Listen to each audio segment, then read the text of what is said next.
España está llena de historias que muy poca gente conoce, pero que resultan fascinantes.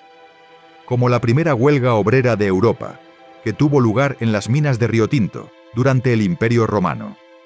O el saqueo vikingo de Sevilla en el año 844, cuando los guerreros del norte navegaron el Guadalquivir sembrando el terror.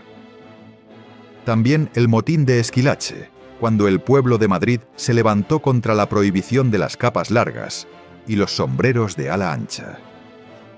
Y ya en tiempos modernos, el desastre de Anual, con más de 10.000 soldados muertos en Marruecos. Pero también hubo gestas únicas, como la expedición de los niños de la vacuna. 22 huérfanos, usados como portadores vivos para llevar la inmunidad contra la viruela desde España hasta Filipinas. Hoy conocerás estas historias reales en detalle. Relájate, ponte cómodo y bienvenido a Relatos al Oído.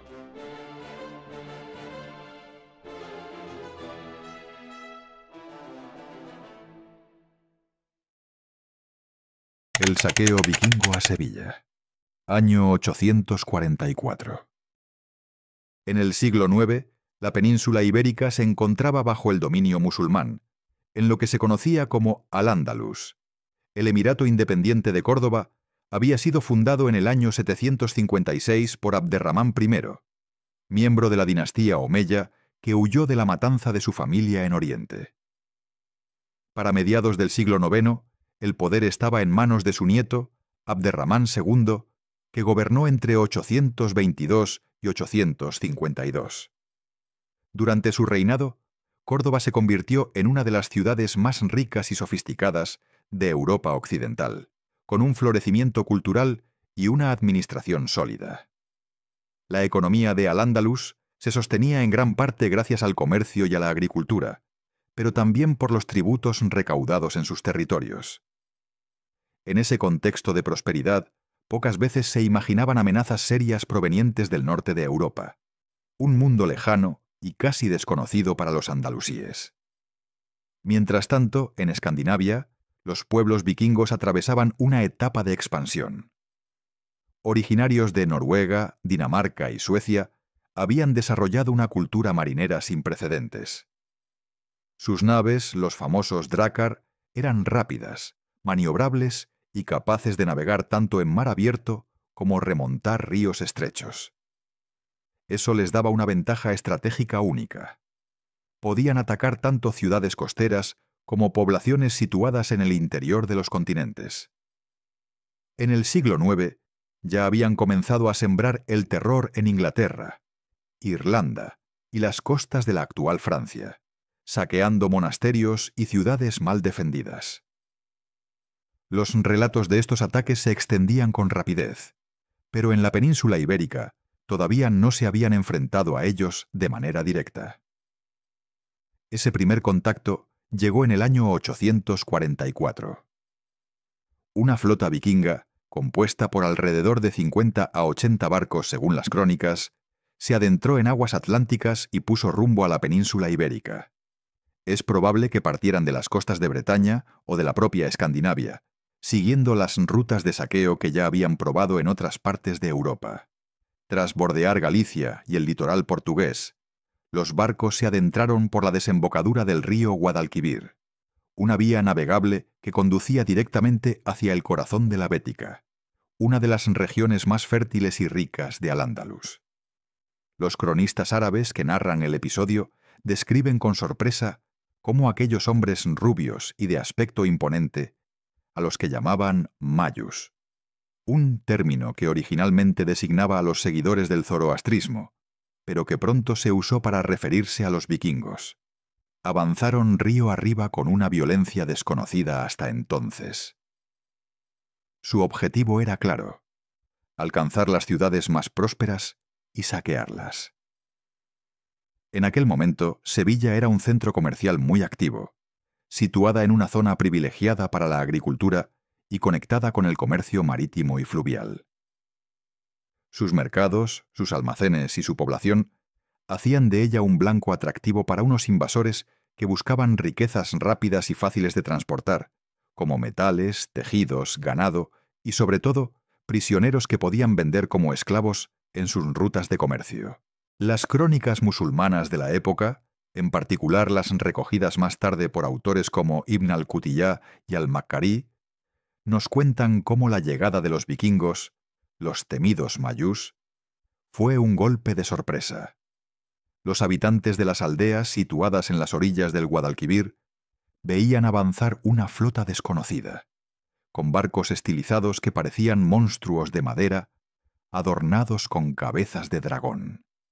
Nadie en esas tierras estaba preparado para enfrentarse a guerreros de esa naturaleza, que desembarcaban rápidamente, saqueaban y volvían a sus embarcaciones con lo robado. A medida que remontaban el río, los vikingos arrasaban todo a su paso. Aldeas agrícolas, pequeños puertos y almacenes eran incendiados, y sus habitantes o bien huían al campo o eran capturados como esclavos. El efecto psicológico de su avance fue devastador, pues parecían imparables. Cuando finalmente llegaron a Sevilla, la ciudad no tenía defensas capaces de resistir un ataque de esa magnitud. No se trataba de una urbe fortificada con murallas tan imponentes como Córdoba, y sus habitantes no estaban preparados para una guerra de ese tipo. Los vikingos aprovecharon esta vulnerabilidad. Desembarcaron en masa, tomaron la ciudad y comenzaron un saqueo brutal. Según las fuentes, incendiaron barrios enteros, saquearon las mezquitas, se llevaron los bienes de los mercados y capturaron a un gran número de habitantes. Las casas fueron despojadas de todo lo que tenía valor: oro, plata, objetos de artesanía y mercancías almacenadas para el comercio. Pero lo más valioso para ellos eran las personas. Hombres, mujeres y niños fueron apresados para ser llevados como esclavos a través de sus rutas comerciales hacia el norte, donde podían obtener grandes beneficios en los mercados de Irlanda, Escandinavia o incluso el califato abasí, con el que los vikingos mantenían contactos comerciales indirectos. La población de Sevilla no pudo organizar una defensa efectiva. El ataque fue demasiado rápido y brutal. Muchos murieron en las calles intentando resistir con lo que tenían a mano, mientras otros buscaron refugio en templos y edificios públicos que igualmente fueron saqueados o incendiados. La ciudad quedó devastada. A diferencia de las habituales luchas internas de Al-Ándalus, donde las familias y clanes rivales luchaban por el poder, esta vez el enemigo era exterior, extraño, y no ofrecía negociación alguna. Solo arrasaba y avanzaba. Sevilla quedó prácticamente a merced de los invasores durante días, lo que convirtió este ataque en uno de los más traumáticos de su historia medieval. La noticia del saqueo llegó con rapidez a Córdoba, capital del Emirato. Allí, Abderramán II comprendió la gravedad de lo sucedido. Nunca antes Al-Ándalus había sufrido un ataque de estas características. Enemigos llegados desde un lugar lejano, sin intención de conquistar territorios, sino de saquear, destruir y desaparecer tan rápido como habían llegado. Para el emir, el golpe no solo era material, sino también simbólico. Demostraba que las defensas del emirato tenían un punto débil. El Guadalquivir, que había sido una vía de prosperidad y comercio, se había convertido en una puerta de entrada para el enemigo. Abderramán no tardó en convocar a sus generales y ordenar la formación de un ejército que debía moverse con urgencia hacia Sevilla. Había que frenar a los vikingos antes de que decidieran avanzar aún más hacia el interior, o incluso soñar con atacar la propia Córdoba. Abderramán II reaccionó con rapidez. Reunió a sus mejores generales y organizó un ejército que debía desplazarse de inmediato hacia el sur. La crónica más citada habla del papel del general Isa ibn Shuhayd, encargado de reunir tropas locales y coordinar la defensa. El emirato contaba con un ejército experimentado en sofocar rebeliones internas, pero enfrentarse a los vikingos suponía un desafío distinto. No se trataba de campesinos sublevados ni de tribus bereberes rebeldes, sino de guerreros curtidos en las expediciones del norte, entrenados en el saqueo y en la sorpresa. Aún así, Abderramán estaba decidido a recuperar Sevilla y dar un escarmiento a aquellos invasores que habían osado desafiar su autoridad en pleno corazón de Al-Ándalus. El enfrentamiento decisivo tuvo lugar en las llanuras cercanas a Tablada, a las afueras de Sevilla. Allí, las fuerzas andalusíes lograron finalmente cortar el avance vikingo.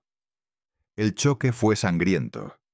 Los guerreros del norte se defendieron con fiereza, utilizando sus hachas y espadas largas, pero la superioridad numérica del ejército del emir y su mejor conocimiento del terreno inclinaron la balanza. Muchos barcos vikingos fueron incendiados en el río, atrapados mientras intentaban maniobrar en aguas poco profundas. El fuego se propagó con rapidez, y la visión de los drácar ardiendo quedó grabada en la memoria de los testigos. Los supervivientes vikingos huyeron como pudieron, algunos remontando el río con las pocas embarcaciones que les quedaban, otros escapando a pie para no ser capturados. Pero la mayoría no tuvo tanta suerte. Abderramán II quiso dejar claro que nadie podía desafiar al emirato sin pagar un precio altísimo.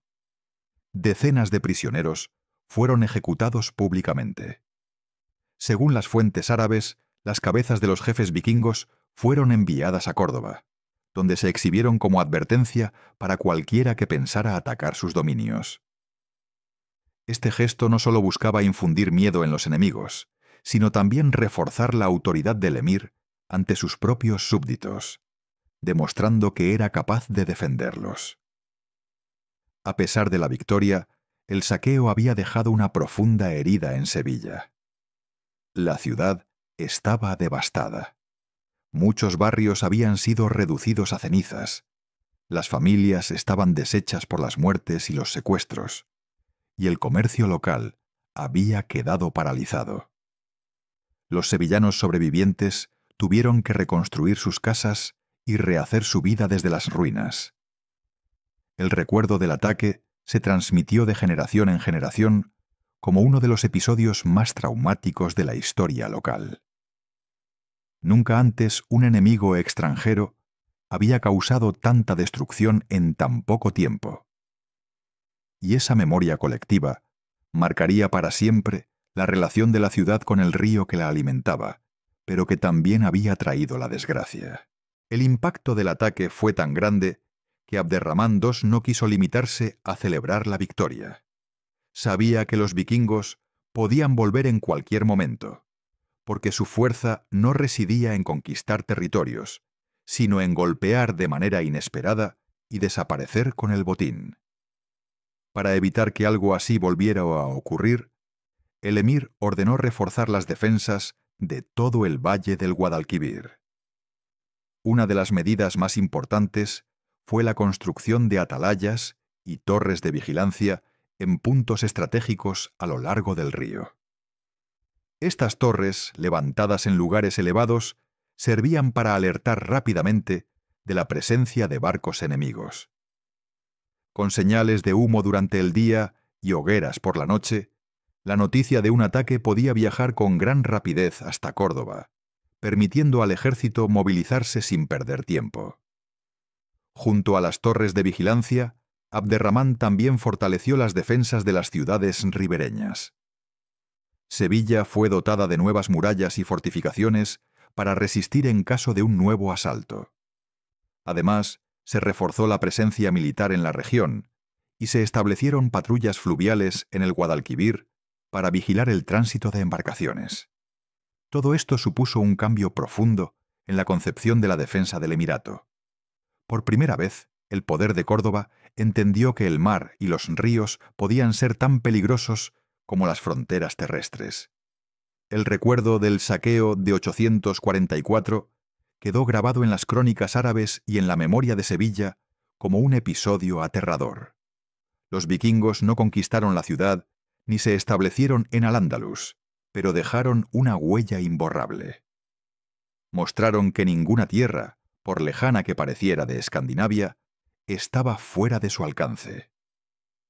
Para el Emirato, aquella experiencia fue una lección de vulnerabilidad, pero también un punto de inflexión.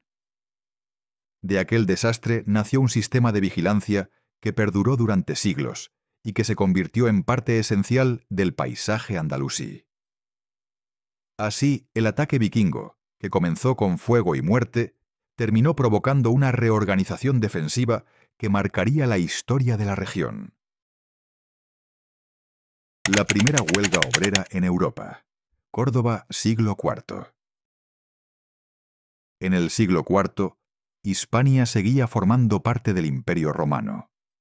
Aunque Roma ya no estaba en su mejor momento, la provincia de la Bética era todavía una de las más ricas y estratégicas. Córdoba destacaba como ciudad principal.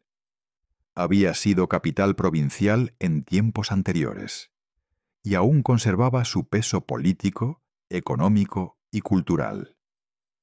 Desde allí se administraban territorios agrícolas muy fértiles, productores de aceite, vino y cereales, y también se controlaban explotaciones mineras situadas en lugares como Riotinto, en la actual Huelva, una zona que desde hacía siglos proporcionaba cobre, plata y otros metales muy valiosos para Roma. Sin embargo, el imperio atravesaba una etapa complicada. Las arcas del Estado sufrían por el coste de mantener ejércitos en las fronteras y por las disputas internas que desgastaban al poder central. Para compensar, las provincias eran sometidas a impuestos cada vez más altos y a exigencias más duras. La presión no se repartía de manera equitativa. Los grandes propietarios y las élites urbanas tenían mecanismos para resistir, pero los trabajadores más humildes, tanto campesinos como mineros, soportaban lo peor. En este contexto, el clima social se volvía tenso y las quejas se acumulaban, aunque pocas veces quedaban registradas en documentos oficiales, ya que Roma no solía dar demasiada importancia a los problemas de quienes estaban en los niveles más bajos de la sociedad. Las minas de Riotinto ofrecen un ejemplo claro de lo que significaba este modelo económico. Se trataba de un complejo minero de enorme antigüedad, que había sido explotado ya por tartesios, fenicios y cartagineses, pero que alcanzó su punto máximo bajo los romanos. Allí no se extraía únicamente cobre, también se obtenían sulfuros metálicos, y a través de técnicas de fundición se lograba plata, un recurso esencial para acuñar moneda. Los romanos habían desarrollado un sistema técnico impresionante para su tiempo. Galerías subterráneas que penetraban en la roca durante kilómetros, sistemas de drenaje mediante cadenas de cubos y ruedas hidráulicas de madera que permitían achicar el agua de los pozos, y una organización del trabajo muy estricta. Aún con estos avances, el ambiente de trabajo era terrible. Las galerías eran oscuras, húmedas y estrechas, con temperaturas sofocantes en verano y con el aire cargado de polvo y gases tóxicos. Los accidentes eran frecuentes, y las enfermedades respiratorias y por intoxicación de metales pesados, como el plomo, estaban a la orden del día. La fuerza laboral que sostenía toda esta maquinaria estaba compuesta por distintos perfiles, pero todos compartían condiciones durísimas. Una parte importante eran esclavos, personas sin libertad personal que podían ser compradas y vendidas como cualquier objeto. A ellos se sumaban prisioneros condenados a trabajos forzados en las minas, una de las penas más temidas en la época romana, pues equivalía casi a una sentencia de muerte lenta. También trabajaban hombres libres, campesinos pobres de la región, que aceptaban descender a las galerías a cambio de un salario que apenas les permitía sobrevivir. Incluso jóvenes y adolescentes podían formar parte de este sistema, ayudando en tareas de superficie como el transporte de mineral o el mantenimiento de herramientas. En la práctica, la diferencia entre esclavo y hombre libre se diluía bajo tierra. Todos estaban sometidos a jornadas interminables, a un desgaste físico enorme y a una esperanza de vida muy corta.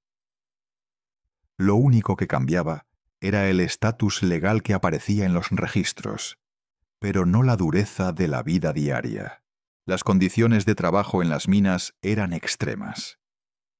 Las jornadas se prolongaban durante horas interminables, en espacios donde apenas se podía respirar y donde la iluminación dependía de pequeñas lámparas de aceite que apenas vencían la oscuridad.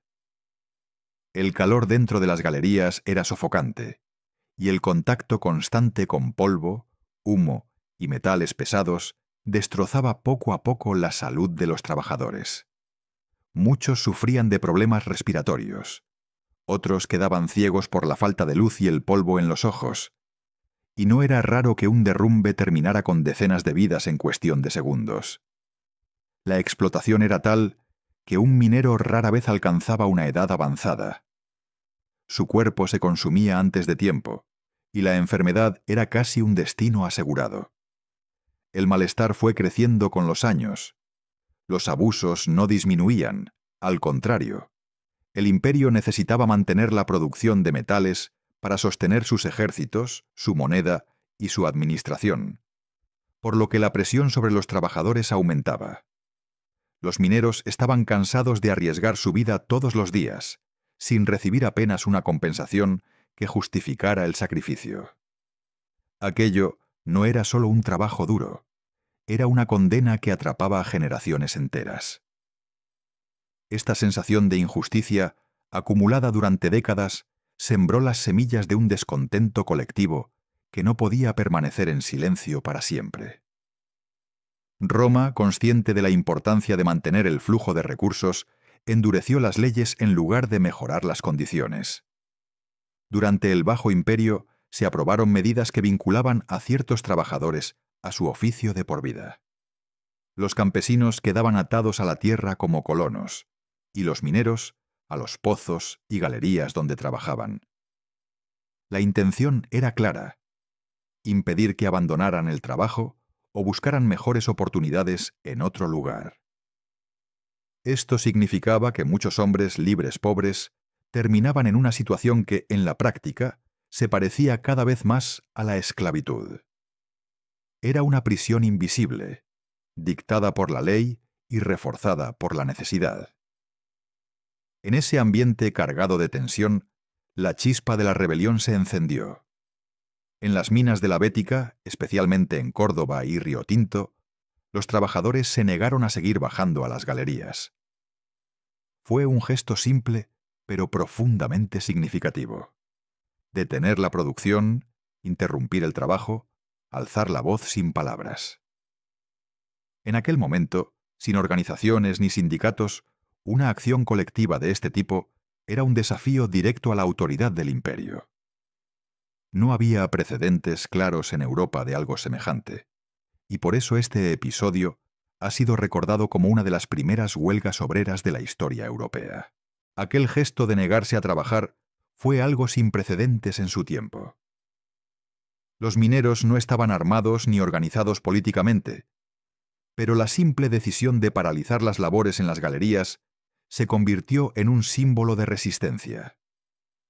Hasta entonces, la obediencia parecía inquebrantable.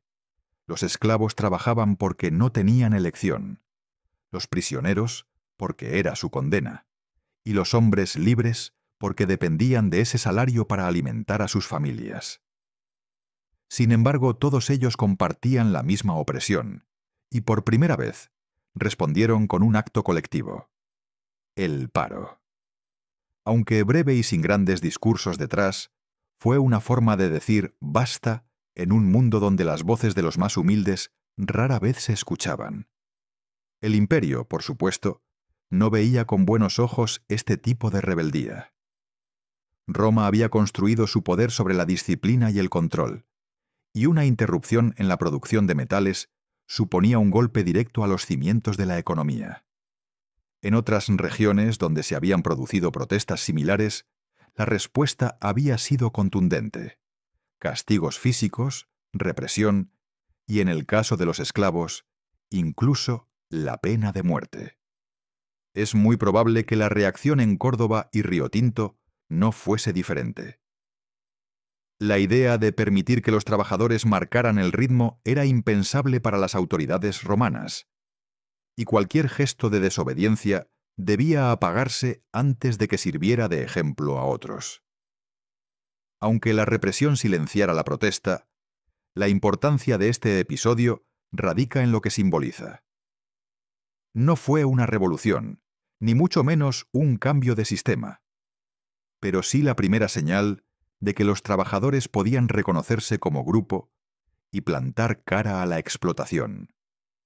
En una época en la que la desigualdad era tan marcada, este paro colectivo se convirtió en una especie de precedente histórico. Un recordatorio de que la protesta social no nació en la Edad Media ni en la Revolución Industrial, sino que tiene raíces mucho más antiguas. El contexto de Córdoba en el siglo IV ayuda a entender por qué esta protesta dejó huella. La ciudad atravesaba una época de transición, con tensiones sociales crecientes y una administración imperial que intentaba mantener el control en medio de una crisis generalizada. Los contrastes eran enormes. Mientras en la superficie se levantaban villas, foros y edificios monumentales que mostraban la grandeza de Roma, en las minas de la región los trabajadores se dejaban la vida en condiciones miserables. Esa diferencia tan marcada entre la élite urbana y los obreros de las minas reflejaba el problema central del imperio: una estructura económica que dependía de exprimir a los más pobres hasta el límite. Las minas de Riotinto siguen siendo hoy un testigo silencioso de aquel pasado. En excavaciones arqueológicas se han encontrado restos de las ruedas de madera que usaban los romanos para achicar el agua de las galerías. Verlas impresiona. Son piezas enormes, construidas hace más de 1600 años, que muestran hasta qué punto la explotación era intensa y bien organizada. A simple vista parecen ingeniosas, pero también recuerdan que detrás de cada avance técnico había decenas de hombres obligados a girarlas durante horas sin descanso. Esos restos son prueba material de la dureza de un sistema en el que la tecnología no servía para mejorar la vida del trabajador, sino para sacar más provecho de él. Otro dato interesante se conserva en antiguas leyes romanas sobre minería, halladas en inscripciones de bronce en lugares como Aljustrel, en la actual Portugal. En ellas se especificaba, por ejemplo, que estaba prohibido trabajar de noche en las minas. Esta norma, que podría parecer un gesto de humanidad, en realidad tenía un trasfondo práctico: evitar más accidentes y garantizar que la mano de obra no se agotará demasiado rápido. Es decir, incluso cuando Roma regulaba el trabajo, lo hacía pensando en mantener la productividad, no en proteger a los mineros. Todo esto permite entender por qué aquel paro en Córdoba y Riotinto ha pasado a la historia como una de las primeras huelgas obreras documentadas en Europa. No fue un movimiento organizado en el sentido moderno, ni cambió el destino del imperio, pero quedó como símbolo de resistencia en un tiempo donde parecía imposible enfrentarse al poder de Roma. Aquellos mineros, agotados por la injusticia, se atrevieron a desafiar el orden establecido y dejaron un mensaje que ha llegado hasta nosotros. Incluso en las condiciones más duras, los trabajadores podían unirse y decir no. El motín de los sombreros. Madrid, 1766. En la segunda mitad del siglo XVIII, España vivía un tiempo de cambios profundos. Tras la llegada de los Borbones al trono, el país se encontraba bajo el reinado de Carlos III, uno de los monarcas más recordados de la historia moderna española. Carlos había gobernado previamente en Nápoles y Sicilia, y al llegar a Madrid en 1759, trajo consigo un espíritu reformista, inspirado en las ideas de la Ilustración. Su objetivo era modernizar la administración, mejorar la economía y transformar la capital, que en aquel entonces era todavía una ciudad sucia, mal iluminada y con graves problemas de seguridad. Entre los colaboradores más cercanos del rey estaba Leopoldo de Gregorio, marqués de Esquilache. De origen italiano, había acompañado a Carlos III desde su etapa en Nápoles, y en España se convirtió en uno de los ministros de mayor confianza. Su cargo de secretario de Hacienda y de Guerra lo situaba en el centro de las decisiones más importantes, y su figura encarnaba el espíritu de modernización que el monarca quería impulsar. Sin embargo, su condición de extranjero lo hacía impopular entre buena parte de la nobleza y sobre todo entre el pueblo madrileño, que desconfiaba de los ministros venidos de fuera. Esquilache impulsó una serie de reformas urbanas destinadas a mejorar la vida en Madrid. Bajo su gestión se instalaron farolas de aceite para iluminar las calles, se ordenó la limpieza de plazas y barrios, se pavimentaron vías principales y se introdujeron medidas para aumentar la seguridad en la capital. Todo ello formaba parte de un proyecto más amplio que buscaba dar a Madrid una imagen más ordenada y moderna, en línea con otras capitales europeas. Aunque muchas de estas iniciativas eran beneficiosas, no todas fueron bien recibidas. La más polémica de todas fue una orden relacionada con la vestimenta popular.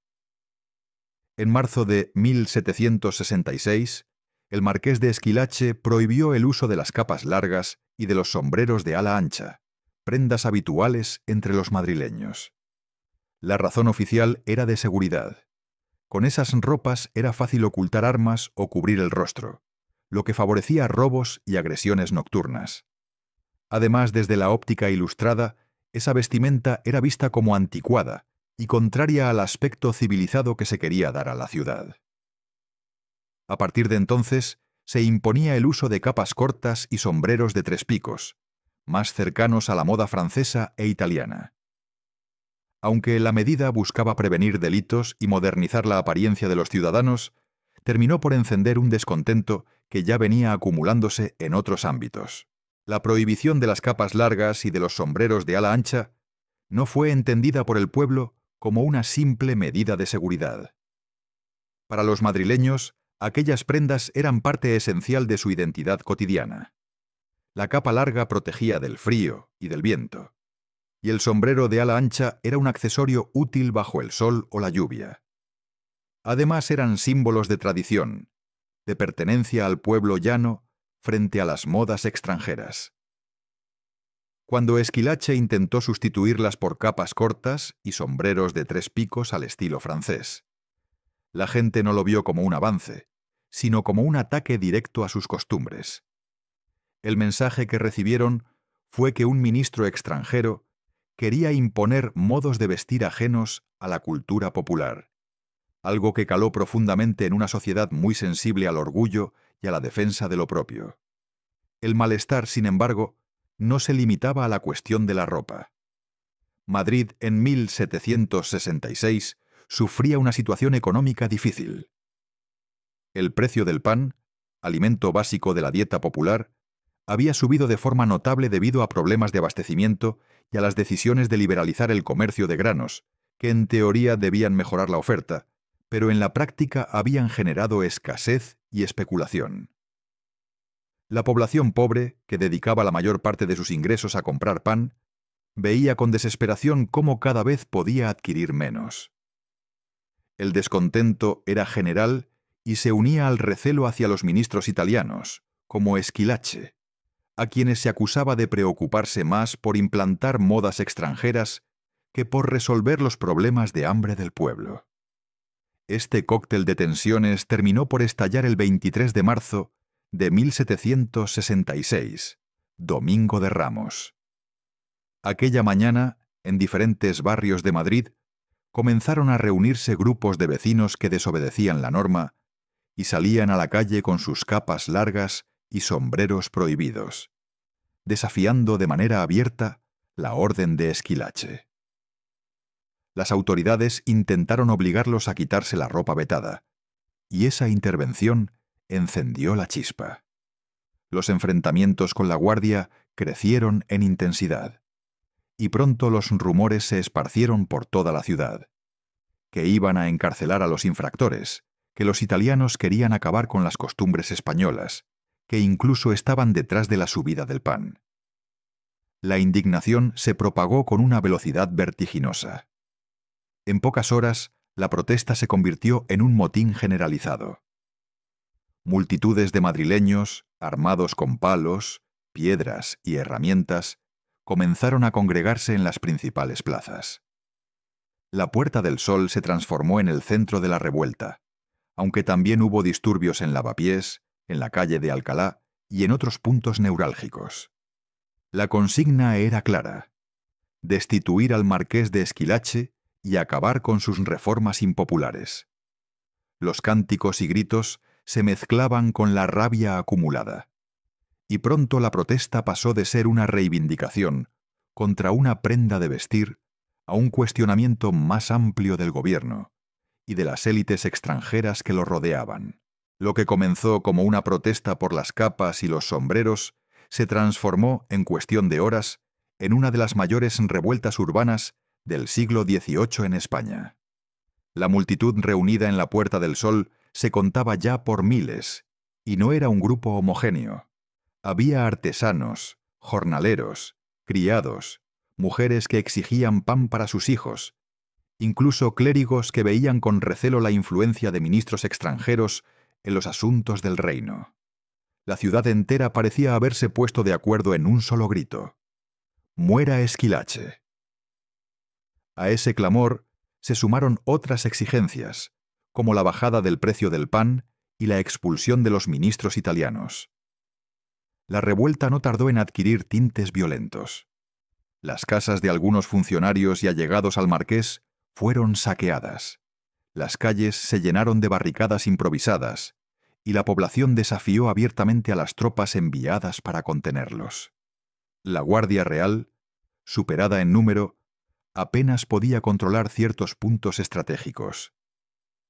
Los soldados se encontraban en una situación complicada. Reprimir al pueblo con dureza podía desencadenar una masacre que dañara gravemente la imagen del rey, pero no intervenir significaba dejar la capital en manos de la multitud. Esa tensión se reflejaba en las calles, donde cada enfrentamiento aumentaba la rabia popular. Durante varios días, el desorden se extendió sin control. El miedo llegó incluso al Palacio Real, donde Carlos III seguía con atención los acontecimientos.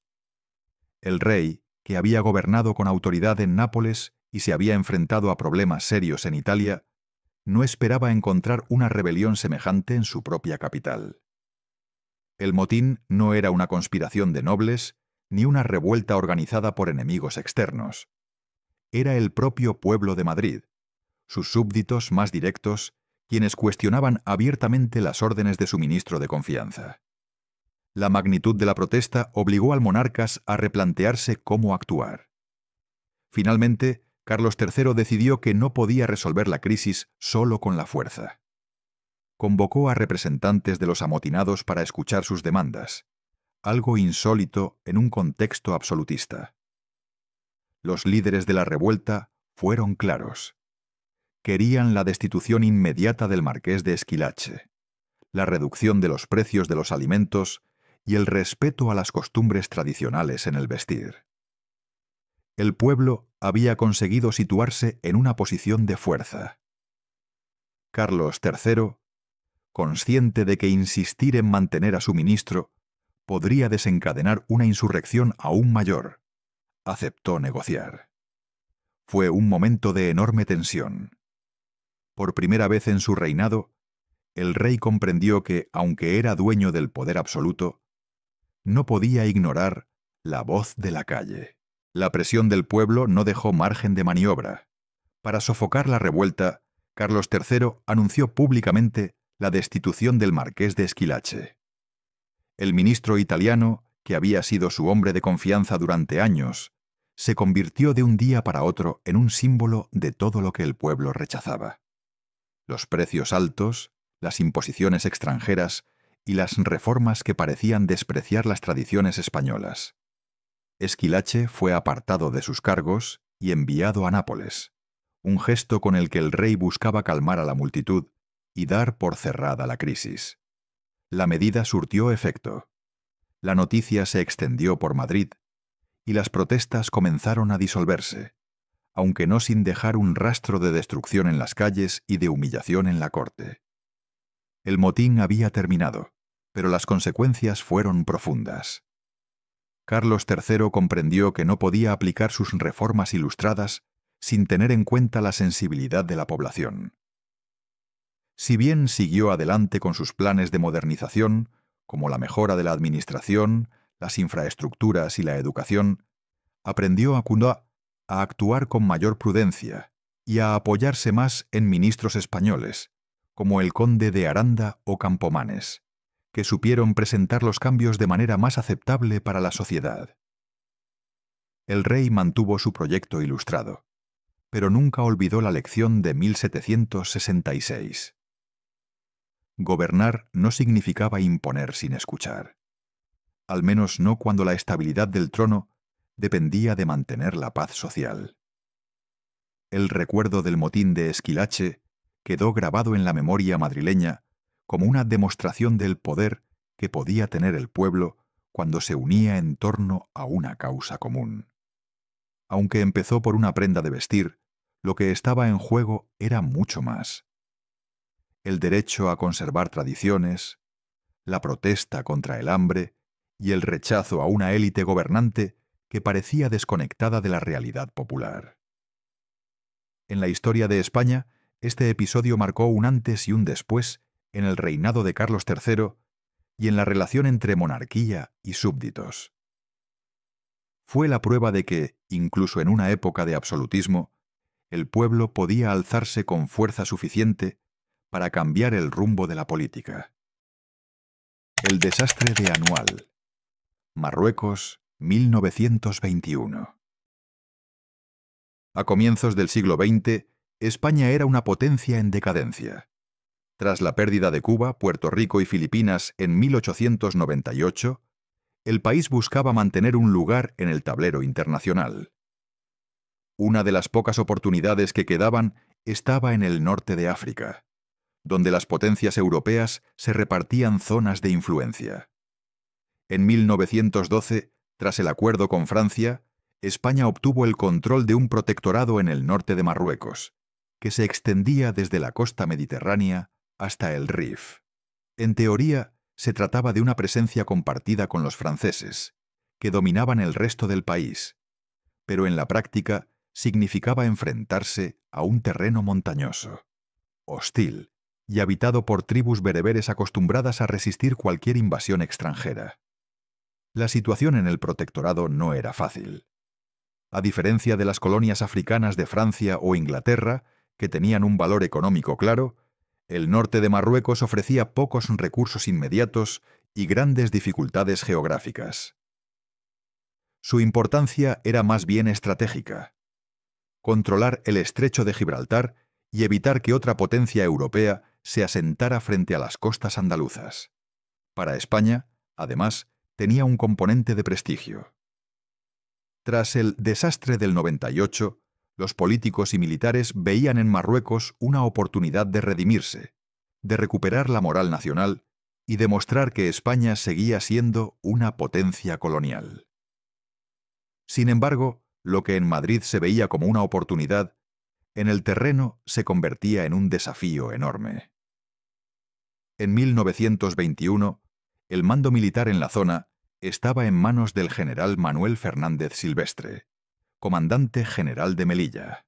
Fernández Silvestre era un militar con fama de valiente, pero también de imprudente. Contaba con el apoyo del rey Alfonso XIII, con quien mantenía buena relación personal, y esa confianza lo llevó a actuar con más libertad de la que quizá debía.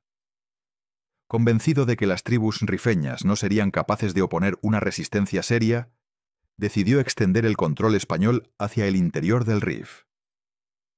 Su plan era avanzar de manera rápida, levantando pequeñas posiciones militares para asegurar el terreno, sin consolidar adecuadamente la logística ni las comunicaciones. Fernández Silvestre cometió el error de subestimar a su enemigo. Los rifeños eran vistos por muchos oficiales como guerrilleros desorganizados, armados con viejos fusiles y poco disciplinados. Pero en realidad estaban bajo la dirección de un líder excepcional, Mohammed Abd el-Krim al-Yatabi, un antiguo funcionario de la administración colonial que había trabajado para los españoles y conocía bien tanto la mentalidad europea como sus debilidades militares. Abd el-Krim organizó a las tribus rifeñas en una resistencia mucho más eficaz de lo que Silvestre imaginaba. Mientras el general español avanzaba confiado, sin asegurar su retaguardia ni garantizar un abastecimiento estable de agua y municiones, las fuerzas rifeñas esperaban el momento oportuno para golpear. El líder de la resistencia rifeña era Mohammed Abd el-Krim al-Yatabi, un personaje fundamental para entender lo que ocurrió en 1921. Hijo de un cadí, juez islámico, había recibido educación tanto en el Rif como en Melilla. Durante años colaboró con la administración española, llegando incluso a trabajar como traductor y periodista en un periódico hispano-marroquí. Conocía de primera mano las costumbres locales, la lengua y la mentalidad española, algo que lo convirtió en un adversario temible cuando decidió rebelarse contra la presencia colonial. Abd el-Krim había observado los abusos cometidos por algunos oficiales y la corrupción en el reparto de cargos y contratos, y comprendió que la fuerza española se basaba más en la arrogancia y en el prestigio que en una verdadera preparación militar. Aprovechó esa debilidad para unificar a las tribus rifeñas, tradicionalmente divididas en torno a un objetivo común: expulsar a los ocupantes y recuperar el control de sus montañas. Mientras Abd el-Krim consolidaba su liderazgo, el ejército español en el Rif mostraba enormes carencias. Las tropas estaban compuestas en gran parte por reclutas mal entrenados, muchos de ellos jóvenes sin experiencia, enviados desde la península en condiciones precarias. La moral era baja, pues la mayoría de esos soldados procedía de familias humildes que no veían ningún beneficio en aquella guerra lejana. A esto se sumaban graves problemas logísticos. Las líneas de suministro eran largas e inseguras. El agua escaseaba en las posiciones avanzadas, y la munición a menudo llegaba tarde o en cantidades insuficientes. Además, la corrupción minaba la estructura militar. Se inflaban cifras de tropas, se desviaban recursos y se otorgaban contratos poco transparentes a empresas vinculadas a oficiales y políticos. En esas circunstancias, los soldados en el frente quedaban en una situación de extrema vulnerabilidad. En julio de 1921, la ofensiva española alcanzó su punto crítico en la zona de Anual, una posición avanzada situada en terreno montañoso y difícil de defender. Fernández Silvestre había extendido su línea de puestos fortificados demasiado rápido, creando un rosario de pequeñas guarniciones mal comunicadas y sin apoyo mutuo. Los rifeños, dirigidos por Abd el-Krim, aprovecharon esa dispersión y organizaron una serie de emboscadas perfectamente coordinadas. Primero cortaron las rutas de abastecimiento, atacando convoyes y aislando a los destacamentos. Luego, hostigaron sin descanso a las tropas españolas, que empezaban a quedarse sin agua ni víveres bajo un calor sofocante. La tensión en Anual creció día a día. Los soldados españoles, agotados y mal equipados, veían cómo las fuerzas rifeñas se multiplicaban en las colinas. A pesar de las señales de alarma, Fernández Silvestre se negó a ordenar una retirada a tiempo. Confiaba en que su prestigio y la presencia de artillería serían suficientes para contener el ataque. Pero el 21 de julio, Abd el-Krim lanzó el asalto definitivo. La defensa española se vino abajo con rapidez. Lo que en principio debía ser un enfrentamiento controlado, se transformó en un colapso total. Las posiciones se derrumbaron una tras otra y el ejército entró en pánico. La falta de coordinación, el miedo y la desorganización convirtieron la retirada en una huida caótica. La retirada de Anual pronto se convirtió en una auténtica masacre. Miles de soldados españoles, sin un plan claro ni órdenes firmes, huyeron desordenadamente a través de un terreno árido, sin agua ni refugio, mientras eran perseguidos sin descanso por los combatientes rifeños. Los caminos se llenaron de cadáveres y de hombres exhaustos que abandonaban sus armas para correr más rápido. Muchos destacamentos que aún resistían en posiciones aisladas fueron rodeados y aniquilados. Los rifeños, conocedores del terreno y perfectamente organizados, golpeaban por sorpresa desde las colinas, cortando cualquier intento de reagrupamiento. En apenas unos días, el ejército español sufrió más de 10.000 bajas entre muertos y desaparecidos, una cifra estremecedora que superaba con creces cualquier derrota militar reciente. Las escenas fueron espantosas. Columnas enteras de reclutas jóvenes quedaron destrozadas. Oficiales caían junto a sus hombres, y centenares de soldados murieron de sed o fueron rematados en el campo de batalla.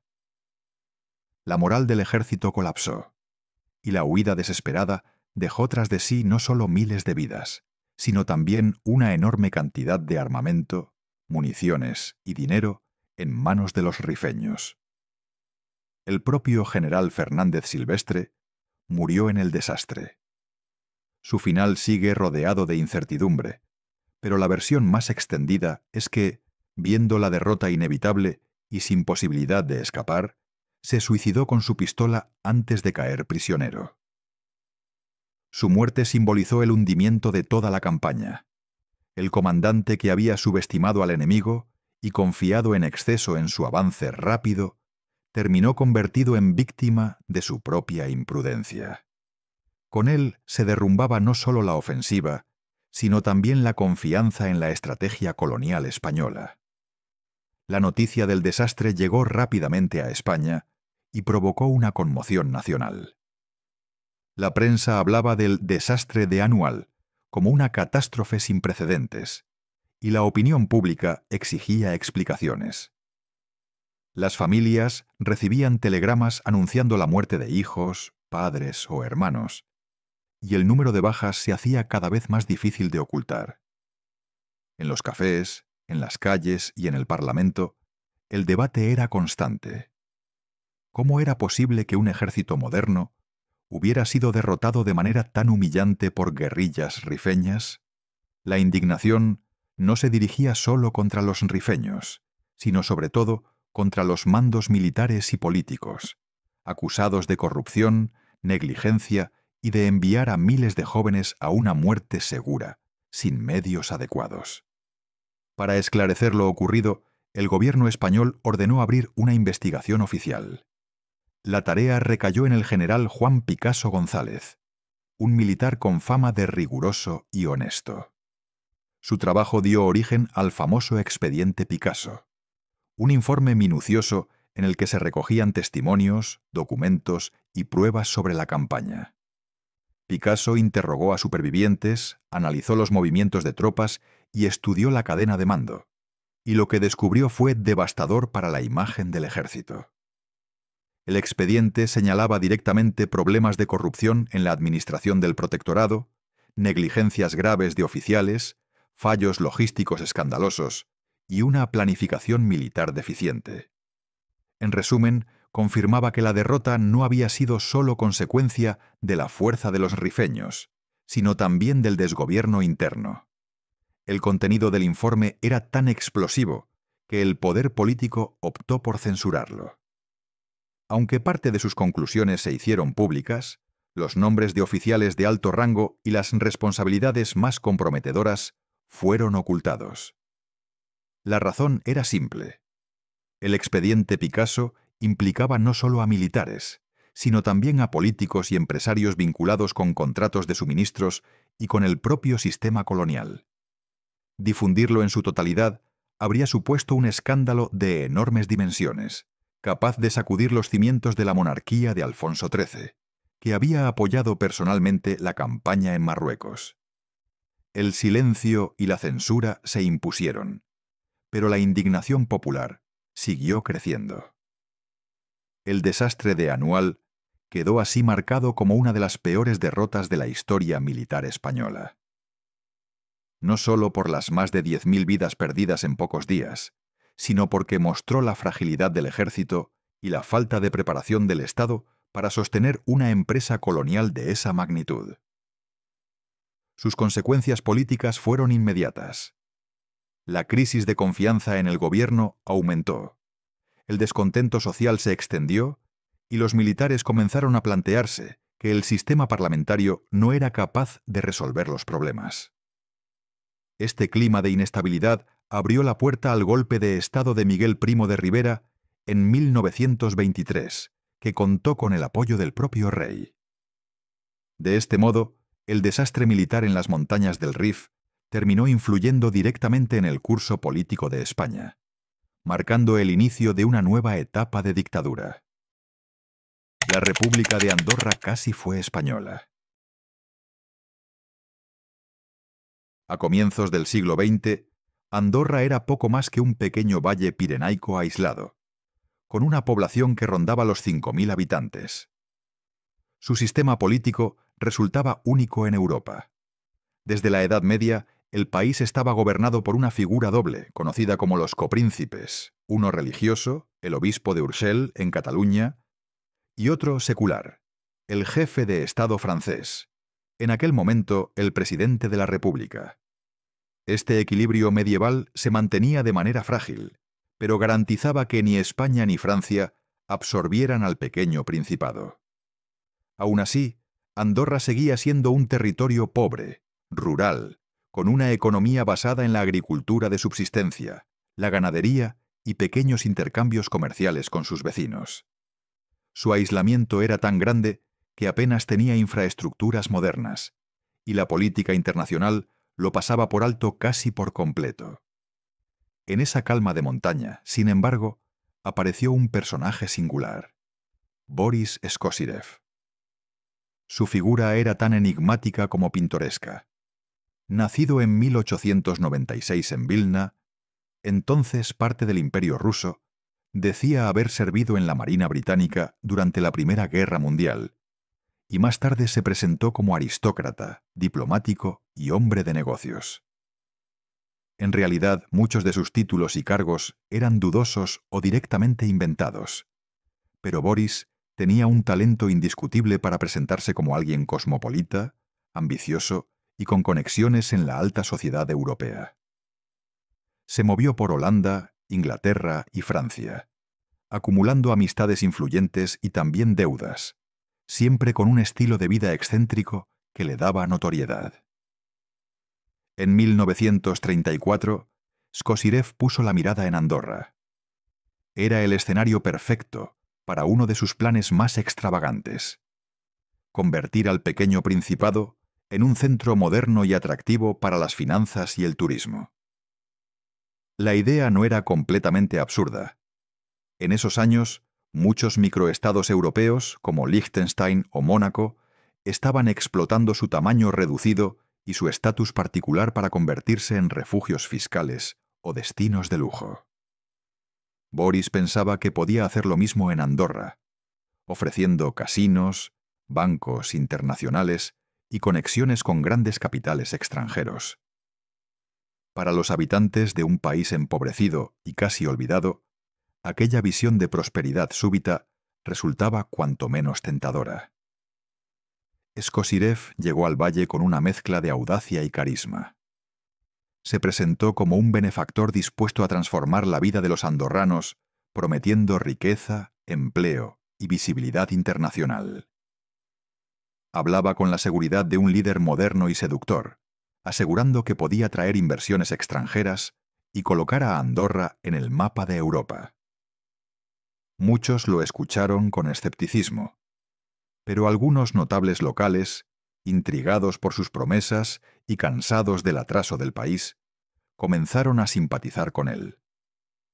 Era la primera vez que alguien proponía sacar a Andorra del letargo medieval en el que llevaba siglos, y aunque el plan parecía desmesurado, también encendía una esperanza nueva entre parte de la población.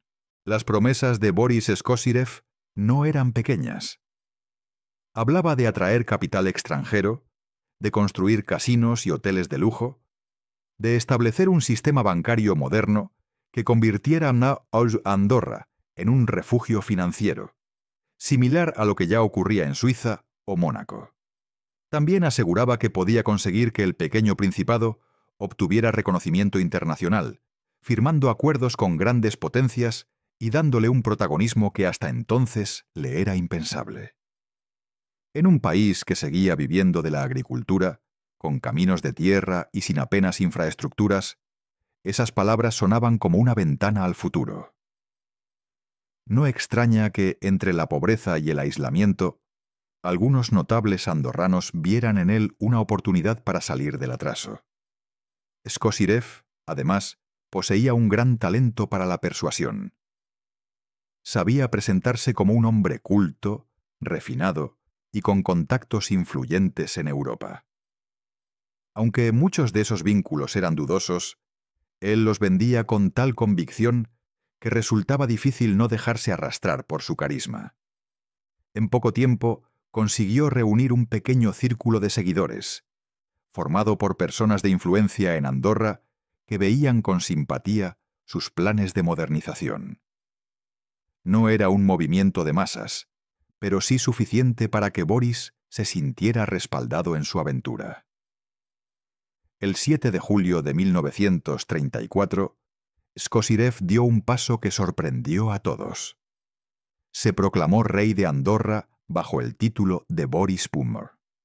Lo hizo con solemnidad, presentándose como un monarca moderno que no pretendía reinstaurar un poder absoluto, sino abrir el país a un nuevo modelo político. Para dar forma a su proclamación, redactó incluso una constitución, en la que convertía a Andorra en una monarquía parlamentaria. Su idea era crear un Estado con instituciones representativas, abierto al mundo y dispuesto a entrar en la dinámica de la Europa contemporánea. Este gesto rompía de raíz con el sistema tradicional de los copríncipes, vigente desde la Edad Media. En su constitución y en sus discursos, Boris declaraba que Andorra debía dejar atrás ese modelo feudal compartido entre el obispo de Urgel y el jefe del Estado francés.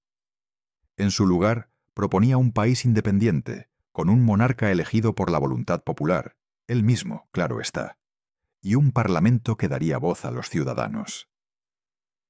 Era, en realidad, una mezcla de idealismo y ambición personal. Boris quería ser visto como el modernizador de Andorra, pero también como el centro del nuevo orden que él mismo proclamaba. La proclamación de Boris I fue mucho más que una extravagancia personal. Era un desafío directo al sistema histórico de Andorra. Durante siglos, los andorranos habían vivido bajo el peculiar régimen de los copríncipes, compartido entre el obispo de Urgel, representante de la autoridad española, y desde el siglo XVII, el jefe de Estado francés. Este equilibrio, aunque anacrónico, había mantenido la independencia del pequeño valle frente a intentos de anexión por parte de sus poderosos vecinos. Que un aventurero extranjero declarara abolido ese sistema y se autoproclamara rey, equivalía a cuestionar la soberanía tanto de España como de Francia. Boris no se limitó a proclamarse rey en abstracto. Comenzó a actuar como si realmente lo fuera. Distribuyó ejemplares de su nueva constitución, convocó a algunos partidarios y hasta llegó a firmar decretos en los que anunciaba planes para abrir bancos internacionales y atraer compañías extranjeras.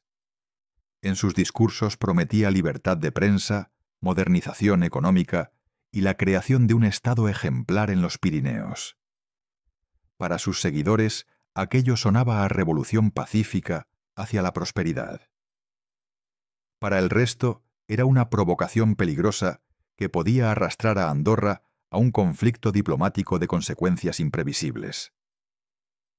El primero en reaccionar fue el obispo de Urgel, Justí Guitart-Tú y Vilardebó, que veía en Skosirev una amenaza tanto política como espiritual.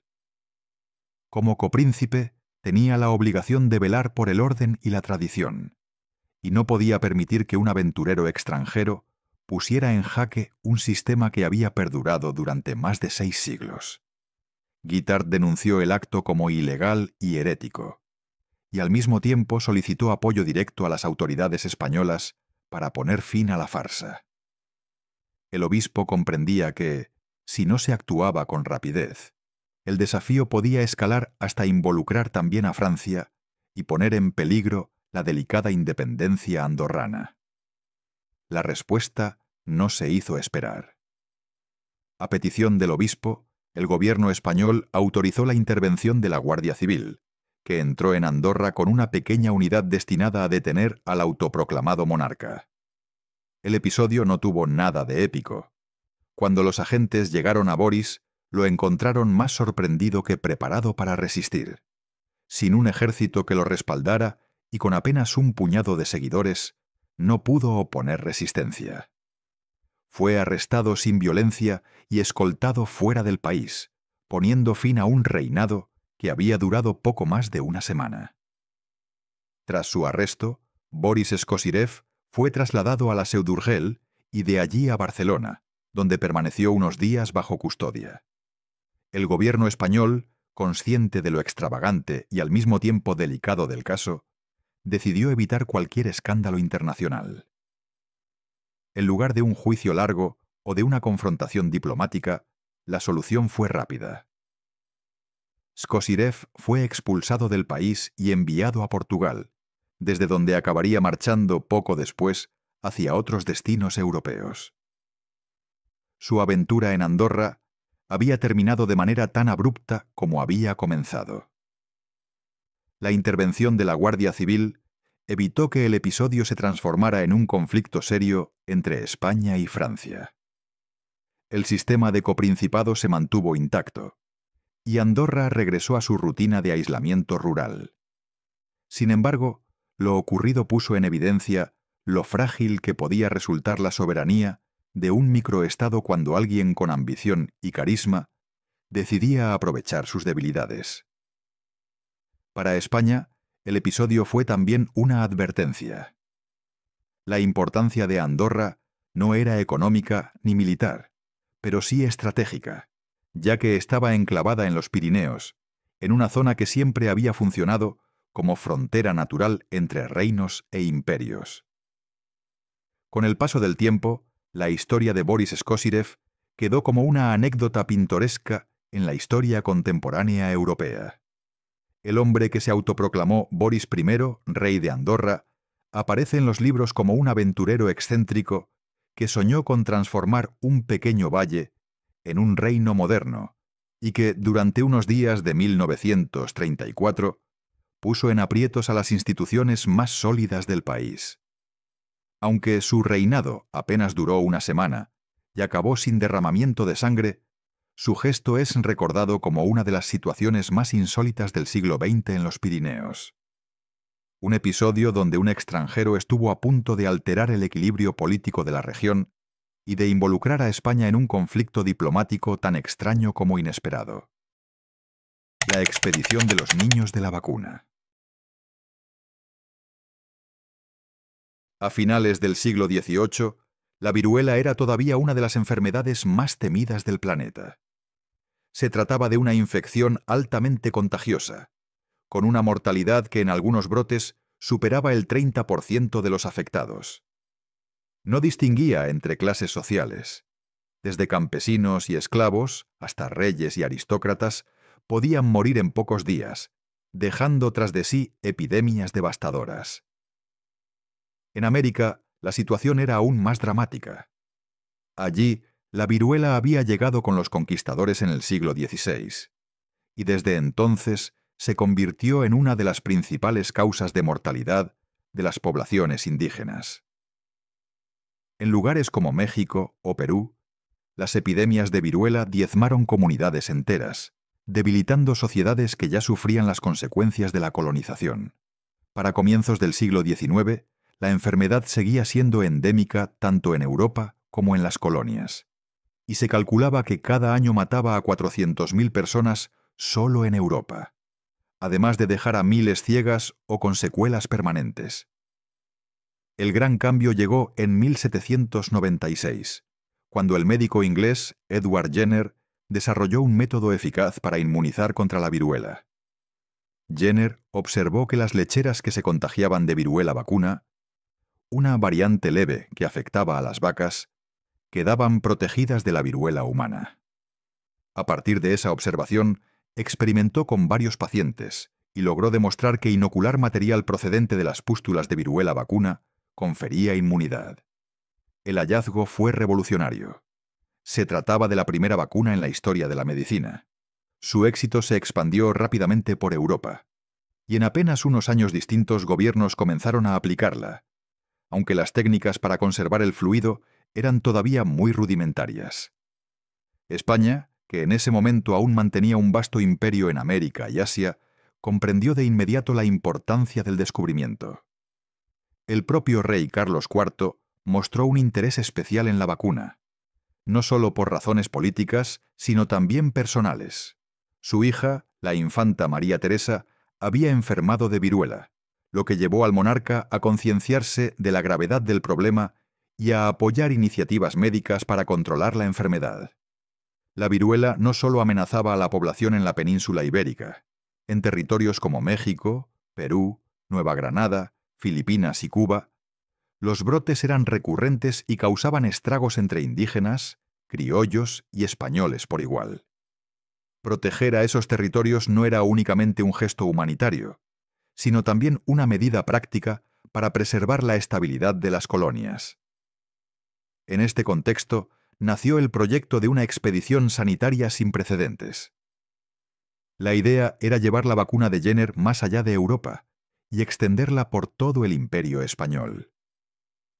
La misión debía cubrir no solo América, sino también Filipinas y otros territorios ultramarinos. El rey encargó el proyecto al médico Francisco Javier Balmis y Berenguer, un alicantino formado en cirugía y botánica que había servido en la corte y que era un ferviente defensor de la vacunación. Balmis estaba convencido de que la viruela podía ser controlada si se organizaba un sistema de inmunización a gran escala, y no dudó en presentar al monarca un plan ambicioso: una expedición marítima que llevaría la vacuna hasta el último rincón del imperio.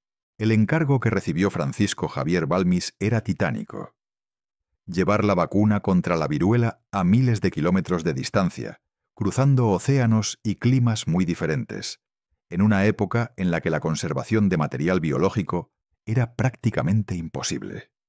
No existían métodos de refrigeración, ni laboratorios portátiles, ni recipientes que aseguraran la viabilidad del fluido vacunal durante semanas o meses.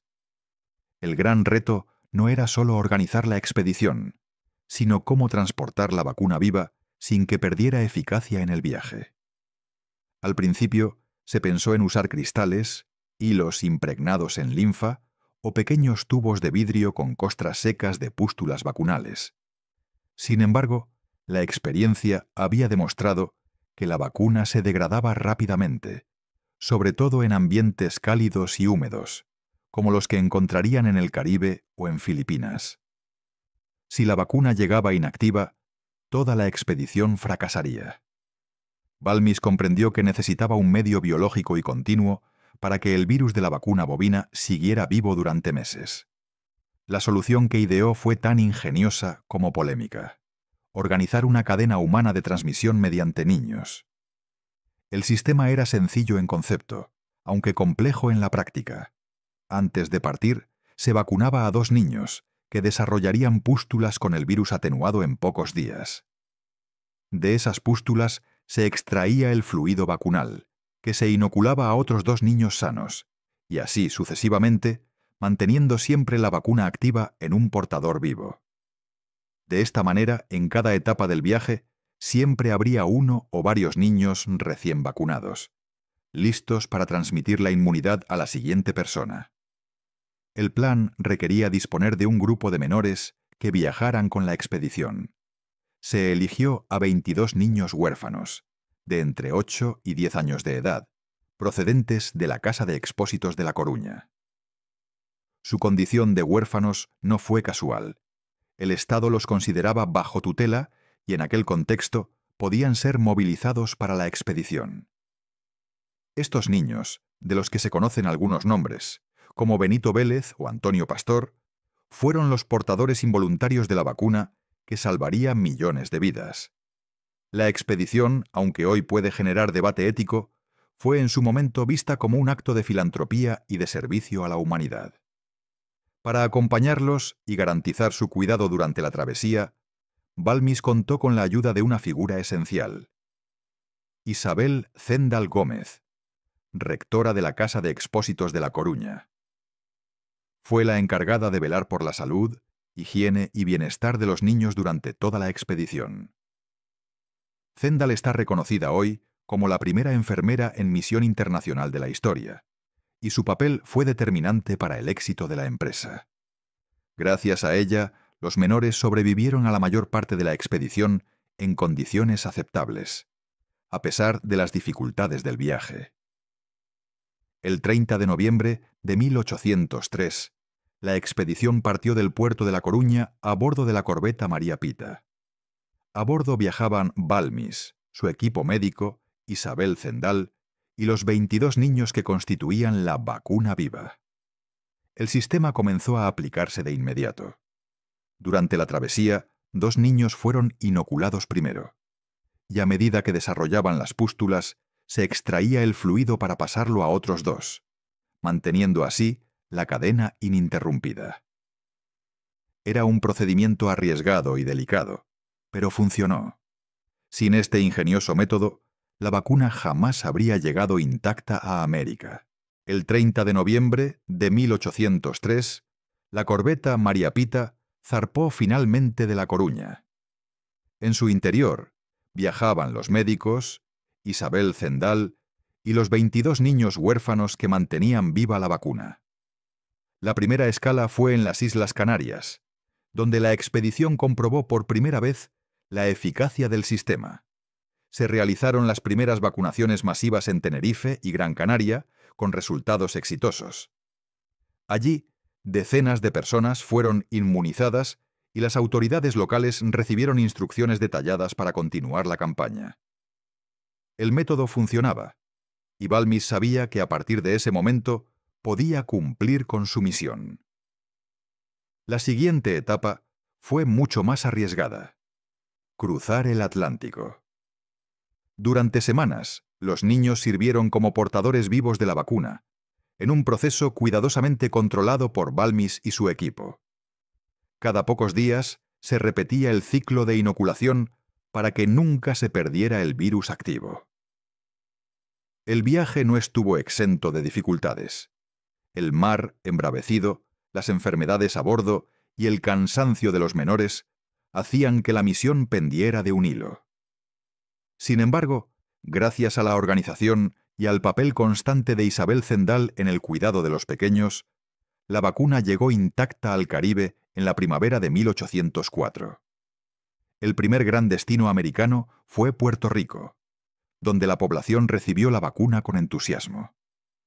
De allí pasaron a Venezuela, donde el médico José Salvaní y Lleopard, segundo de Balmis, asumió un papel fundamental. El plan original de la expedición se dividió entonces en 2 rutas. Balmis encabezaría la misión hacia el Virreinato de Nueva España, México, y posteriormente las Filipinas, mientras que Salvaní dirigiría otra expedición hacia el sur, recorriendo Nueva Granada, Quito, Perú y Chile. Este desdoblamiento fue clave para extender la vacunación a miles de kilómetros de distancia en paralelo. Balmis llegó a México en 1804 y pronto se organizó una de las campañas de vacunación más ambiciosas del continente. En la capital, miles de personas fueron inmunizadas y se crearon juntas de vacuna, organismos destinados a mantener el control y la distribución de la inoculación en cada región. Desde allí, Balmis y su grupo emprendieron viaje hacia el Pacífico. Tras recorrer largas distancias, alcanzaron Acapulco, desde donde zarparon hacia las Filipinas en 1805. Mientras tanto, Salvaní llevaba la vacuna a poblaciones andinas, atravesando cordilleras y enfrentándose a condiciones extremas, lo que acabó deteriorando gravemente su salud hasta causarle la muerte en Cochabamba, Bolivia, en 1810. La llegada a Filipinas fue un momento clave. Balmis consiguió que la vacuna se aplicara de manera masiva en Manila y en otras islas del archipiélago. Desde allí incluso extendió la campaña hasta la colonia portuguesa de Macao y llegó a las posesiones británicas de Cantón, China, lo que demuestra la dimensión verdaderamente global de la expedición. En apenas 2 años, la vacuna había atravesado océanos y continentes, convirtiéndose en la primera campaña internacional de salud pública de la historia. El destino de los 22 niños huérfanos que sirvieron como portadores vivos de la vacuna sigue siendo uno de los aspectos más comentados de la expedición.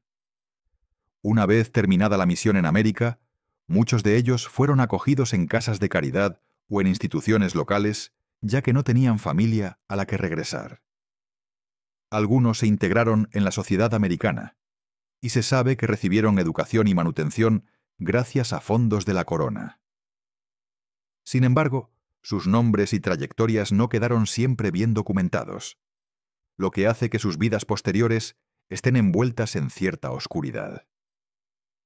Pese a ello, la historiografía actual reivindica a estos niños como héroes involuntarios, sin los cuales la expedición jamás habría sido posible. La misión quedó recogida en el expediente Balmis, una serie de informes detallados que documentaban las rutas, las vacunaciones y los resultados. Balmis se encargó de registrar minuciosamente cada paso de la expedición, desde la organización de las juntas de vacuna en América hasta la recepción de la campaña en Filipinas y Asia. El expediente se convirtió en un testimonio único de cómo, a comienzos del siglo XIX, un imperio pudo movilizar recursos humanos y materiales para emprender una cruzada sanitaria de alcance global.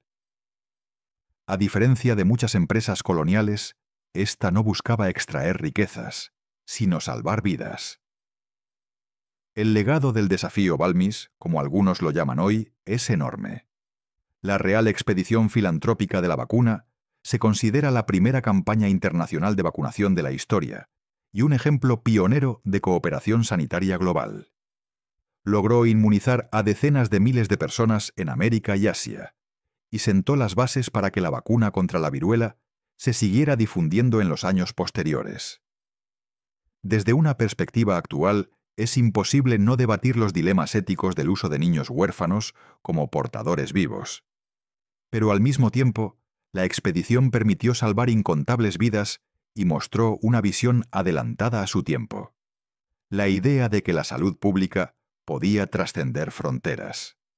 Más de un siglo y medio después, cuando la Organización Mundial de la Salud declaró la erradicación de la viruela en 1980, se recordó la labor de Balmis, Isabel Zendal y aquellos 22 pequeños como el inicio de una lucha que acabaría con una de las enfermedades más mortales de la historia. Los monjes cosidos en Lérida. En el siglo XIV, Lérida era una de las ciudades más importantes de la Corona de Aragón. Situada estratégicamente en el Valle del Segre, había sido un centro de comercio, de contacto cultural y de vida religiosa intensa.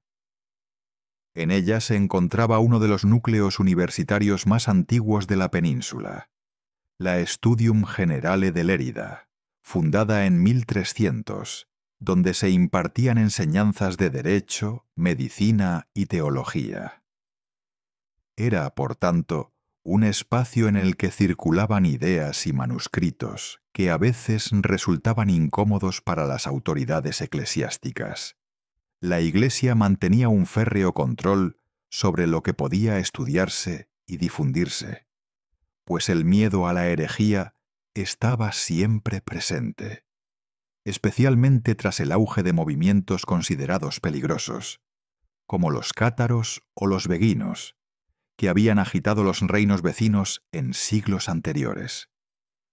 En ese clima de tensión y vigilancia se desarrollaría la tragedia que más tarde daría origen a una de las leyendas más macabras de la ciudad. Los protagonistas fueron 3 monjes, de los que los cronistas no dejaron nombres, algo común cuando se trataba de casos embarazosos para la Iglesia. Sabemos, sin embargo, que formaban parte de un convento en las inmediaciones de la ciudad y que tenían acceso a libros y manuscritos antiguos. Su trabajo habitual consistía en copiar, traducir y comentar textos, como tantos otros religiosos de la época.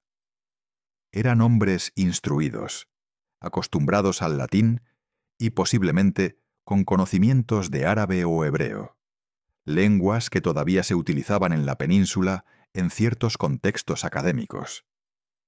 Este detalle es importante porque, según los testimonios recogidos en las crónicas, fueron precisamente esas habilidades lingüísticas las que los llevaron a tener contacto con un manuscrito extraño, objeto de disputas y sospechas.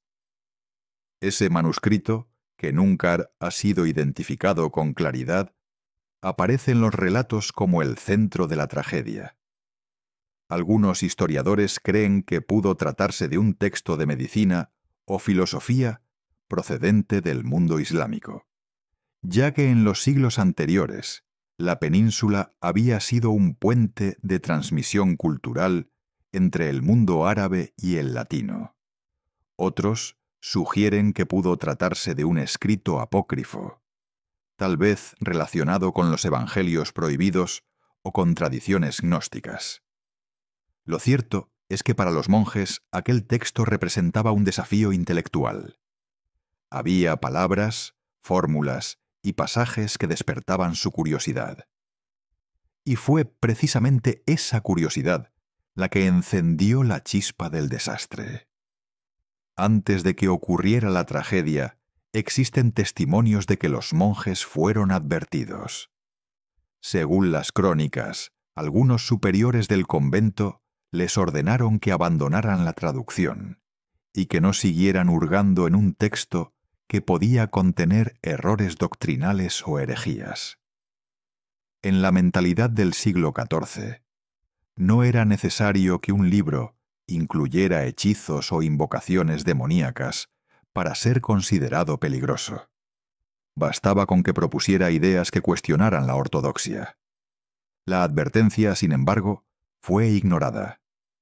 Los 3 monjes siguieron trabajando en secreto, convencidos de que aquello que tenían entre manos guardaba un conocimiento especial. Y es en este punto donde la historia cambia de tono, pues lo que vino después no fue una sanción interna ni un castigo oficial, sino un episodio de violencia brutal que marcaría para siempre la memoria de Lérida. El episodio central que conmocionó a Lérida quedó registrado en varias crónicas locales. Una mañana, en el interior del convento, se hallaron los cuerpos de los 3 monjes que habían estado trabajando con el manuscrito sospechoso. La escena fue espeluznante. No habían muerto en sus celdas por enfermedad, ni en la sala de estudio por agotamiento. Fueron encontrados en condiciones que superaban el entendimiento de quienes los vieron. Cada uno de ellos yacía con la boca cosida, atravesada por gruesos hilos, como si alguien hubiese querido sellar para siempre sus palabras. El gesto, de una violencia tan simbólica como física, horrorizó a la comunidad.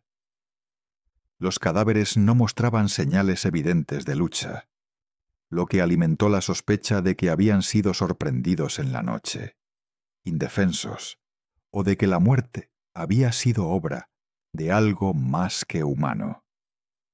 El hallazgo corrió de inmediato por toda la ciudad. El convento se convirtió en un hervidero de rumores y preguntas sin respuesta. Los hermanos que convivían con los fallecidos no podían entender cómo habían muerto de esa manera, ni quién podría haber realizado un acto tan macabro. El cosido de la boca no era solo una forma de asesinato, era un mensaje.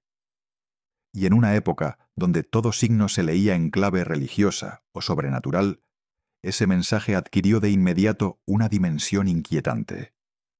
Algunos aseguraban que aquello no podía ser obra de un hombre, porque ningún cristiano se atrevería a cometer semejante sacrilegio contra siervos de Dios. Ante la confusión surgieron dos hipótesis principales. La primera era la de un crimen interno. Se pensaba que los monjes habían sido víctimas de disputas por el manuscrito en el que trabajaban. Tal vez otros miembros del convento, temerosos de las consecuencias de su traducción, decidieron castigarlos de la forma más brutal posible.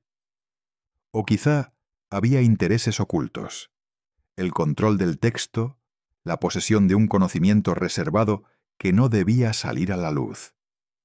Esta versión tenía lógica desde el punto de vista humano, pero no satisfacía a todos, pues nadie confesó jamás, ni se encontraron pruebas claras de responsables. La segunda explicación, mucho más poderosa en el imaginario popular, fue la de lo sobrenatural. El rumor se extendió de que los monjes habían sido castigados por haber pronunciado palabras prohibidas, palabras que nunca debían ser traducidas. El manuscrito, decían algunos, contenía fórmulas malditas, invocaciones que abrían puertas al demonio. Y fue el propio diablo quien, al escuchar sus voces, decidió sellarles la boca para siempre, cosiéndola como advertencia. Para otros, no se trataba del demonio, sino de un castigo divino. Un Dios airado que había cerrado sus labios para impedir que siguieran difundiendo errores y herejías. Lo que hacía esta interpretación aún más inquietante era el simbolismo del acto. La boca, el órgano de la palabra, quedaba cerrada de manera definitiva. No era una muerte cualquiera, sino un silencio impuesto con violencia. El pueblo interpretó el gesto como una lección. Hablar de lo que no debía hablarse, pronunciar lo prohibido, podía traer un castigo peor que la muerte misma. Así nació la leyenda que, con el paso del tiempo, se transmitió como ejemplo del peligro de la curiosidad intelectual. Porque lo que había comenzado como la traducción de un manuscrito se transformó en la memoria colectiva en una advertencia contra aquellos que se atrevían a abrir la boca más de lo que debían. Lo que más perturbaba a los testigos no era sólo la muerte de los monjes, sino la forma en que habían sido hallados. La boca cosida adquirió desde el primer momento un valor simbólico imposible de ignorar. En la Edad Media, la palabra tenía un poder especial. Era vehículo de la oración, de la enseñanza, pero también del error y la herejía. Sellar los labios con hilo significaba algo más que callar a los hombres. Era la representación física del silencio impuesto por la fuerza. El gesto parecía gritar un mensaje. Habían querido hablar lo que estaba prohibido, y la consecuencia había sido el silencio eterno. Esa imagen, más que los propios cadáveres, fue lo que quedó grabado en la memoria de la ciudad. El suceso provocó que muchos en Lérida miraran con recelo a los libros. Si 3 monjes, hombres consagrados a Dios, habían caído víctimas por atreverse a traducir palabras sospechosas, ¿qué podía ocurrirle a un simple mortal que osara abrir un manuscrito prohibido? En las semanas posteriores, se dice que algunos estudiantes de la universidad rehusaban acercarse a los textos árabes o hebreos de la biblioteca, y que incluso ciertos profesores los retiraron de la vista para evitar que se asociaran con la tragedia. La curiosidad intelectual, tan propia de una ciudad universitaria, quedó marcada por el miedo. Leer podía ser peligroso, pero traducir y difundir esas lecturas podía costar la vida. Mientras tanto, la Inquisición y las autoridades eclesiásticas no tardaron en intervenir. El rumor de que el demonio había cosido la boca de los monjes era inaceptable, porque alimentaba la idea de que fuerzas sobrenaturales podían actuar por encima del control de la Iglesia. Por eso, los documentos oficiales apuntaron hacia explicaciones más humanas. Se habló de un crimen cometido por otros miembros del convento, de una disputa por poder o de la intervención de enemigos externos. Se intentó reducir el hecho a un asunto terrenal, un asesinato brutal pero comprensible. Sin embargo, estas explicaciones nunca calaron entre el pueblo. La gente prefería la versión sobrenatural, más impresionante y acorde con su visión del mundo medieval, donde los demonios podían actuar en cualquier momento y donde lo milagroso o lo maldito se manifestaba sin filtros. Así, la historia comenzó a salir de los muros de Lérida. Los viajeros, estudiantes y comerciantes que pasaban por la ciudad se llevaban consigo la noticia del crimen extraño. En pocos años, el relato ya circulaba por otras ciudades de la Corona de Aragón y más allá. Algunos contaban que los monjes habían muerto al pronunciar en voz alta los nombres verdaderos de los demonios. Otros decían que estaban traduciendo un evangelio prohibido y que su osadía había provocado la ira de Dios. Con cada repetición, la historia se volvía más inquietante, y el hecho histórico quedaba enterrado bajo capas de interpretación legendaria. Lo cierto es que, tanto en Lérida como fuera de ella, el recuerdo de los monjes cosidos quedó como advertencia eterna. Hay secretos que no deben leerse, y palabras que jamás deben pronunciarse. Con el paso del tiempo, los cronistas comenzaron a comparar la tragedia de Lérida con otros episodios europeos en los que la muerte y el silencio se habían convertido en castigos ejemplares. En Alemania se hablaba de escribas que habían quedado ciegos por copiar fórmulas prohibidas. En Francia circulaban historias de clérigos hallados con la lengua arrancada por revelar secretos litúrgicos. En Italia, las crónicas mencionaban a monjes muertos misteriosamente tras estudiar textos gnósticos. En este contexto, los monjes cosidos de Lérida encajaban perfectamente como parte de un repertorio más amplio. La advertencia de que el conocimiento indebido conllevaba consecuencias terribles, ya fueran humanas o sobrenaturales. La boca cerrada con hilo se convirtió en un símbolo tan fuerte que incluso se repetía en relatos orales de otras regiones, como metáfora del castigo por hablar de lo prohibido. Los registros eclesiásticos, sin embargo, intentaron rebajar la leyenda. En algunos documentos tardíos se explica el hecho como un crimen interno, quizá perpetrado por rivales dentro del convento, para acallar a los monjes y frenar la difusión del manuscrito en disputa. Otros textos intentaron culpar a enemigos externos, como bandidos o adversarios políticos que habrían querido dar un mensaje. Pero ninguna de estas hipótesis tuvo tanta fuerza como la del castigo sobrenatural. Para el pueblo, las versiones racionales sonaban huecas, porque no daban sentido al gesto específico de coser la boca. Demasiado simbólico, demasiado preciso, como para ser una simple casualidad criminal. Y así, la explicación oficial quedó eclipsada por la leyenda. Finalmente, la historia de los monjes cosidos en Lérida se fijó en la memoria colectiva como una de las leyendas más oscuras de la península. Durante generaciones, se contaba a estudiantes y curiosos como advertencia contra la curiosidad excesiva. El manuscrito que lo originó, fuera cual fuese, desapareció de los registros, pero el recuerdo del castigo sobrevivió como enseñanza. Hay conocimientos que deben permanecer ocultos, y hay palabras que nunca deben pronunciarse. Hoy, siglos después, la historia sigue causando impresión por lo macabro de su desenlace y por la potencia del símbolo. 3 cuerpos con la boca cosida no son sólo una imagen de violencia, sino un recordatorio de cómo en la Edad Media el miedo al saber se entrelazaba con el miedo al infierno.